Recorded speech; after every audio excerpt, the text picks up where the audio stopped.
Lesson rhymes and story బుక్లో 32 page number నందు మనకు డైరెక్షన్స్ అండ్ పొజిషన్ వీటిని గురించి పిల్లలకు తెలియజేయడం. మది హైక్రా సిది సైడ్.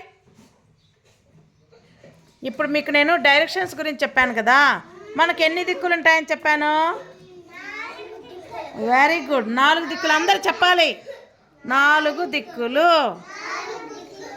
4 దిక్కులు అంటే ఏవేవి?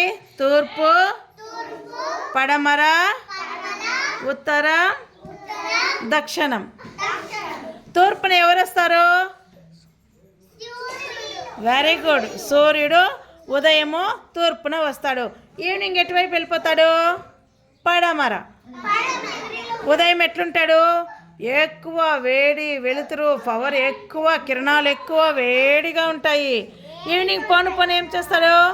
రెస్ట్, తగ్గిపోతా వెళ్ళిపోతాడనమాట. అప్పుడు మనకి ఎలా తెలుస్తుందంటే, పక్షులు ఉంటాయి కదా, పక్షులన్నీ వాటి గూడుకు వెళ్తూ ఉంటాయి. నైట్ అవుతా ఉంది, ఇంకా వెళ్ళి మనము రెస్ట్ తీసుకుందాము అని. సూర్యుడు ఏ విధంగా రెస్ట్ తీసుకునేకి వస్తాడో అట్లా పక్షులు కూడా వాటి గూడుకు వెళ్తాయన్నమాట రెస్ట్ తీసుకునేదానికి. అప్పుడు మనము ఈవినింగ్ అంటాము. ఉదయం ఏమో మనం స్కూల్కి రెడీ అయ్యి రావాలి కదా, అప్పుడు ఏమంటాము? అమ్మో ఉదయం అయిపోయింది, సూర్యుడు వచ్చేస్తున్నాడు, ఎండ వచ్చింది, అట్లా చెప్తారు కదా ఇంట్లో. అదే ఉదయం. మధ్యాహ్నం మనము భోజనం చేస్తాం కదా, అప్పుడు ఎట్లుంటాడు సూర్యుడు? నడినెత్తి పైన వేడి ఎక్కువ ఉంటుంది, మధ్యలోకి వచ్చేస్తున్నాడు సూర్యుడు. మళ్ళీ ఈవినింగ్ అవునవును ఏం చేస్తాడు? పడమర పక్క వెళ్ళిపోతాడు అనమాట.